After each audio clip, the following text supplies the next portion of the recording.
Salah satu pertanyaan besar dalam perluasan ganjil genap adalah adanya pengecualian bagi pengguna sepeda motor. Sepeda motor masih diizinkan melintasi ruas jalan di mana ganjil genap berlaku. Lalu bagaimana strategi mengurai kepadatan ketika sepeda motor masih merajai jalan raya? Nadine Utomo akan melaporkan secara langsung selengkapnya.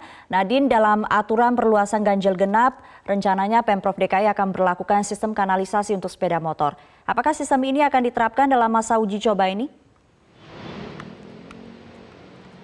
Ya Sumi, sebetulnya sistem kanalisasi menurut kepolisian tepatnya Polda Metro Jaya ini sebetulnya bukan merupakan sistem atau aturan baru karena ini sebetulnya masuk dalam sistem berlalu lintas yang ada di seluruh Indonesia, bahwa sebetulnya kanalisasi ini dari pihak otoritas yaitu mewajibkan bagi seluruh kendaraan yang memiliki kecepatan lebih rendah dan juga dimensinya yang lebih kecil untuk berada di lajur paling kiri, itu adalah dinamakan kanalisasi. Namun kemudian kanalisasi ini juga dipertanyakan oleh pihak kepolisian apakah nantinya dalam implementasi kebijakan ganjil genap apakah akan kemudian ikut dimasukkan ke dalam peraturan gubernur ataupun pergub. Sementara itu kita lihat secara garis besar bahwa perluasan ganjil genap ini masuk dalam instruksi gubernur yaitu nomor 66 tahun 2019.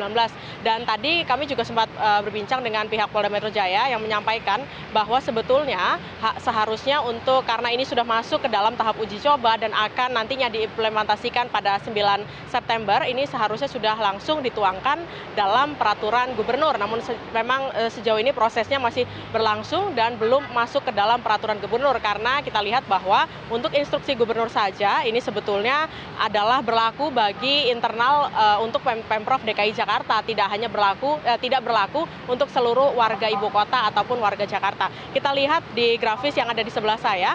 Ini sebetulnya jika kita lihat kuantitas dari jumlah sepeda motor dari tahun ke tahun ini bertambah dari mulai 2012 jumlahnya 10 juta dan itu naik hampir 1 juta setiap tahunnya. Kemudian yang paling tinggi angkanya ini pada 2015 mencapai 13,9 juta. Namun kemudian data terakhir yaitu menunjukkan tahun 2016 menyatakan bahwa 13,3 juta. Kemudian jika kita konversi ataupun kita lihat bahwa jumlah sepeda motor jika dibandingkan dengan mobil ini sebetulnya persentasenya cukup besar, lebih dari 70% dan angka ini terus bertambah. Kemudian jika kita lihat bahwa sejumlah pengamat transportasi baik itu ada juga dari Komite Penghapusan Bensin Bertimbal ini juga menyatakan sebetulnya seharusnya untuk ganjil genap ini harusnya langsung diberlakukan kepada seluruh transportasi yang ada, tidak hanya kendaraan roda 4 namun juga roda 2 untuk memaksimalkan pengurangan polusi yang ada di Jakarta karena menurut studi dari KPBB ini menyatakan bahwa bisa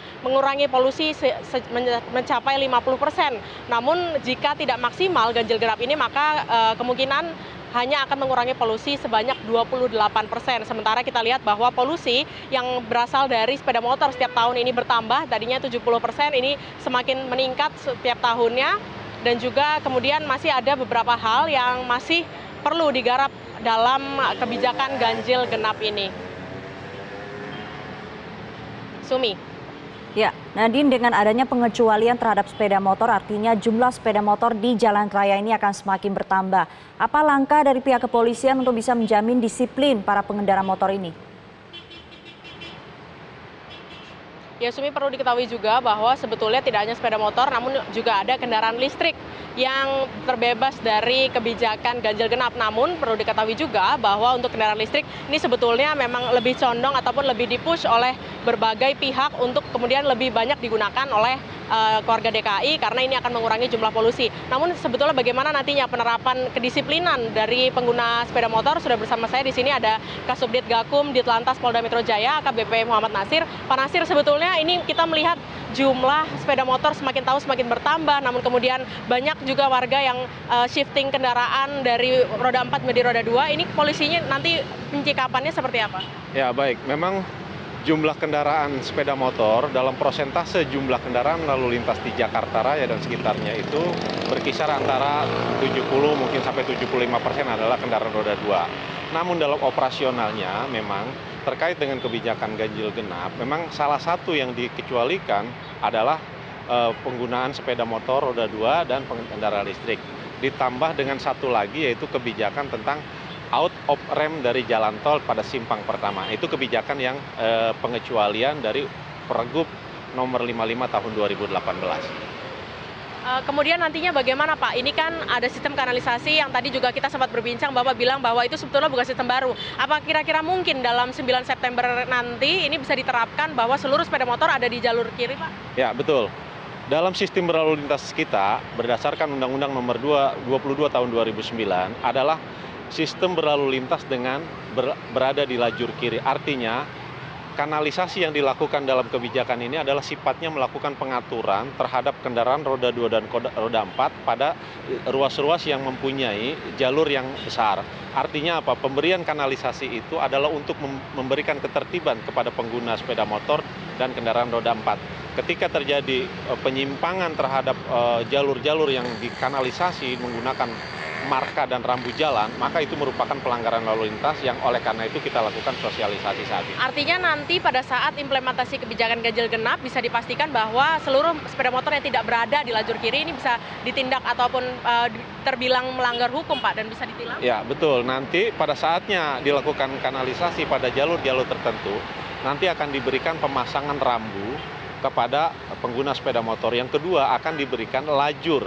Lajur itu nanti dibatasi dengan marka jalan. Ketika melanggar rambu dan marka, maka petugas kepolisian dalam hal ini bisa melakukan pelanggaran sepeda motor melanggar lampu dan marka tersebut. Pak, singkat saja mungkin bagaimana ini kemudian pengendara yang masih tidak disiplin, apakah karena masih melawan arus begitu, Pak? Bagaimana? Ya, betul.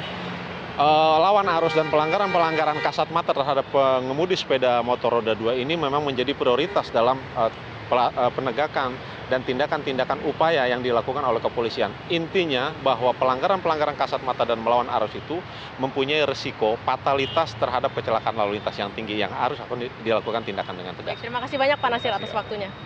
Kemudian kita tahu bahwa nantinya setelah dimulai 12 Agustus sampai dengan 7 atau 6 September, ini terus dilakukan uji coba dan 9 September akan yaitu adalah penerapan kebijakan ganjil genap yang diperluas dari 9 ruas menjadi 16 ruas.